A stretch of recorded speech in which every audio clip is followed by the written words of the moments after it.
Bonjour à tous, aujourd'hui je vais vous raconter 2 cas cliniques du traitement Abies nigra dont j'ai parlé précédemment.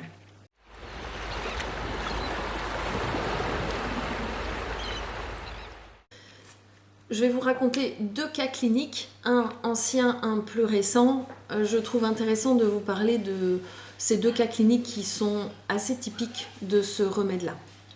Le premier cas clinique est un cas clinique publié en 1886 par le docteur Clark. Je trouve intéressant de vous montrer qu'on a des cas publiés d'homéopathie très anciens. Et c'est un cas clinique qui peut être trouvé dans le référence work du MAC Repertory, qui est le nom d'un répertoire. Il s'agit donc d'un avocat qui a consulté le docteur Clark à l'automne 1886 pour des problèmes digestifs qui évoluaient depuis 6 ans. Il s'agit d'une personne au caractère tempéré et on ne retrouvait aucune cause médicale évidente à son problème. Ces symptômes étaient une sensation d'oppression, une sensation d'avoir quelque chose de coincé dans l'estomac quand il mangeait, des flatulences, une tendance à la constipation, un syndrome dépressif, une grande frilosité et, disait-il, une grande difficulté à se concentrer.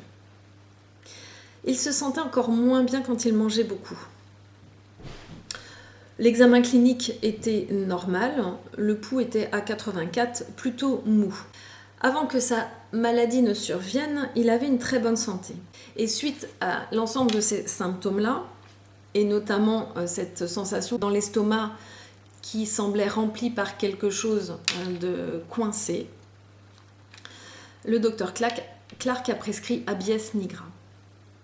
Et dès la première prescription, le patient s'est senti quasiment guéri. Il est vite devenu une autre personne, il n'avait plus froid, la douleur à l'estomac avait disparu et il se sentait plus capable de travailler, il avait plus de possibilités de concentration. Le moral allait mieux, la constipation était rentrée dans l'ordre et donc le remède a été répété jusqu'à complète guérison. Voilà, je trouve ça chouette, c'est des petits cas cliniques qui ne sont pas longs mais qui changent la vie de la personne. J'ai à vous proposer un deuxième cas clinique du docteur Jacques Kerston. Il s'agit d'un monsieur de 36 ans qui est vu en consultation en février 1989 et qui raconte que petit, son père lui répétait qu'il n'était bon à rien, ce qui n'avait pas vraiment contribué à lui donner confiance, on imagine. Il s'est marié à 25 ans, le mariage s'est terminé par un divorce quelques années plus tard. Ensuite, une cohabitation de 4 ans avec une femme s'achève aussi par un échec. Tout cela n'a fait qu'aggraver son état, dit le docteur Kerston.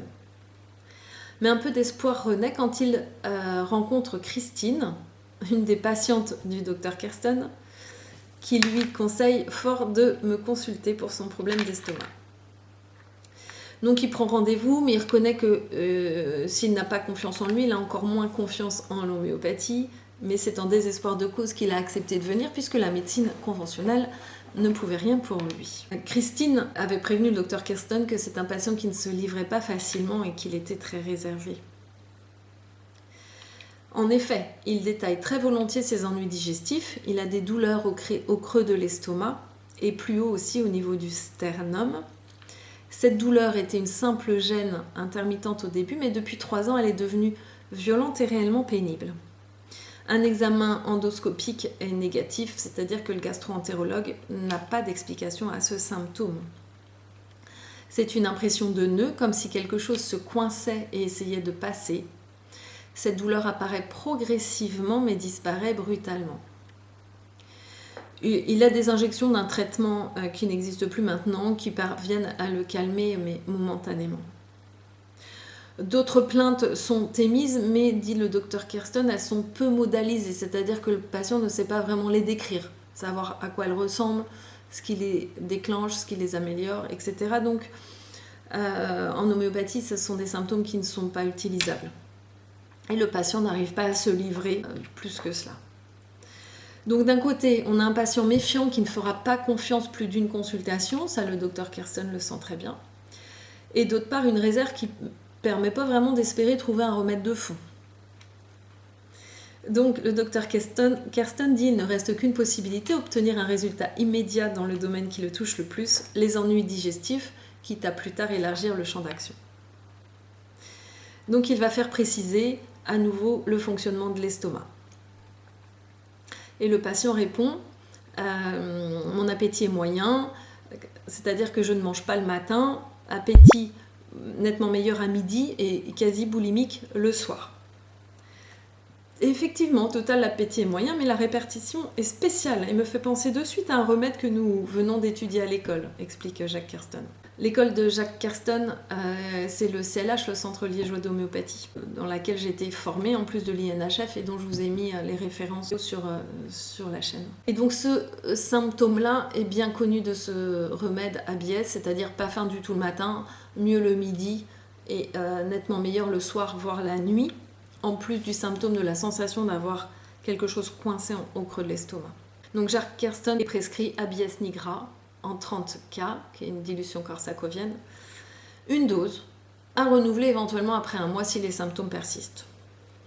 Et 2 mois plus tard, le patient revient en disant qu'il n'a plus du tout les symptômes digestifs, donc il est bien convaincu de l'efficacité de l'homéopathie et décidé à poursuivre le traitement s'il s'avérait nécessaire. Voilà, je vous remercie et vous dis à bientôt.